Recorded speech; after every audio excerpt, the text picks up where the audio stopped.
एक सुंदर सी कन्या अनामिका कॉलेज में अपना ग्रेजुएशन पूरा करती है। तभी उसकी मुलाकात एक लड़के राहुल से होती है। राहुल भी बहुत स्मार्ट और माता पिता का आज्ञाकारी बेटा है। दोनों एक दूसरे को पसंद करने लगते हैं। दोनों का ग्रेजुएशन पूरा होता है। राहुल अपने शहर में जॉब करने लगता है और लड़की भी एक अच्छी जॉब कर रही है। दोनों ने निर्णय लिया कि अब माता पिता से शादी की बात करने का वक्त आ गया है। लेकिन परेशानी यह है कि दोनों की कास्ट अलग अलग है। अनामिका ब्राह्मण है और राहुल राजपूत। राहुल के समाज में दहेज बहुत ज़रूरी है, जो कि नकद में होता है। उसके अलावा कई तरह के गिफ्ट्स और गहने की मांग की जाती है। राहुल ने अनामिका को यह स्थिति स्पष्ट की और कहा, घर वालों को मनाओ, अगर तुम सभी मांगें पूरी करवाती हो तो मेरे माता पिता तुम्हें पलकों पर बैठाएंगे। अनामिका ने अपने माता पिता से ये बात कही। अनामिका के माता पिता को यह बात पसंद नहीं थी, पर अनामिका की जिद थी कि अगर मुझे दहेज दोगे तो मेरी इज्जत बढ़ेगी। अनामिका के माता पिता सक्षम भी थे, बिना मांगे भी अनामिका को बहुत कुछ दे सकते थे, पर उन्हें इस तरह दहेज की मांग करने वाले लोग पसंद नहीं आ रहे थे। लेकिन माता पिता की अनामिका की खुशी चाहते थे और उन्हें यह डर था कि उनकी बेटी ये न सोचे कि वे अपनी बेटी को कुछ देना नहीं चाहते हैं, इसलिए उन्हें सभी शर्तें मानी।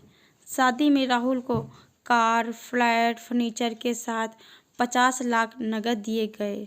साथ ही अनामिका को गहने भी दिए गए और सभी रिश्तेदारों को गिफ्ट्स और कपड़े भी दिए गए। शादी बहुत धूमधाम से की गई, कोई कमी नहीं छोड़ी गई। अनामिका को मन ही मन यह गुमान था कि कास्ट अलग होने के बावजूद माता पिता ने उसकी शादी ससुराल के हिसाब से की है। अनामिका को विश्वास था कि उसे बेटी बनाकर रखा जाएगा, उसे वही प्यार दिया जाएगा जो उसके माता पिता ने दिया, क्योंकि उसने अपने ससुराल का मान रखा है। अनामिका ने अपने घर से ससुराल विदा ली। ब्राह्मण कन्या राजपूत घर की बहू बनी। ससुराल में बहुत ज़्यादा पर्दा प्रथा थी। बहू को मनचाहा खाने तक की स्वतंत्रता नहीं थी। कितनी भी भूख क्यों ना हो, घर की बहू सबके खाने के बाद ही खाएगी। यहाँ तक कि उसे घर के पुरुषों के सामने बैठने तक की इजाज़त नहीं थी। अनामिका ने इस बात पर एतराज़ दिखाया, पर उसकी किसी ने ना सुनी। राहुल ने भी यह बोलकर मुंह फेर लिया कि ये तो परंपरा है। अनामिका को जो गुमान था वो धरा का धरा रह गया। उसे अपने माता पिता की बात याद आई। जब उन्होंने समझाया था तो वो उनसे बहुत लड़ी थी। उनसे ससुराल में बात करने का फैसला किया। अनामिका ने अपने सास, ससुर और पति से बात की, लेकिन उन्होंने नहीं सुनी और उसे बेरहमी से पीटा। अनामिका ने कभी ऐसा व्यवहार नहीं देखा था। उसे जिस लाए हुए दहेज पर घमंड था वह चूर चूर हो गया था। अनामिका को माता पिता से बात करने में भी शर्म महसूस हो रही थी और इसी कश्मकश में एक दिन अनामिका ने अपने आप को ख़त्म कर दिया। माता पिता को जब यह पता चला तो उन्हें अपनी गलती का एहसास हुआ कि वक्त रहते समझा होता तो बेटी साथ होती।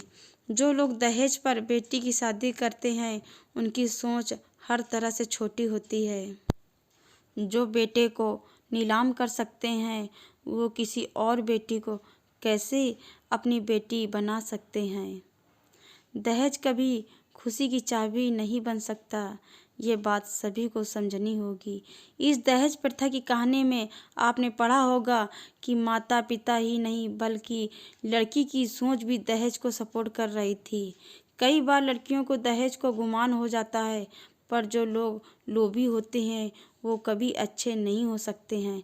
ये बात सबको समझने की ज़रूरत है। कहानियाँ जीवन में बहुत मायने रखती हैं।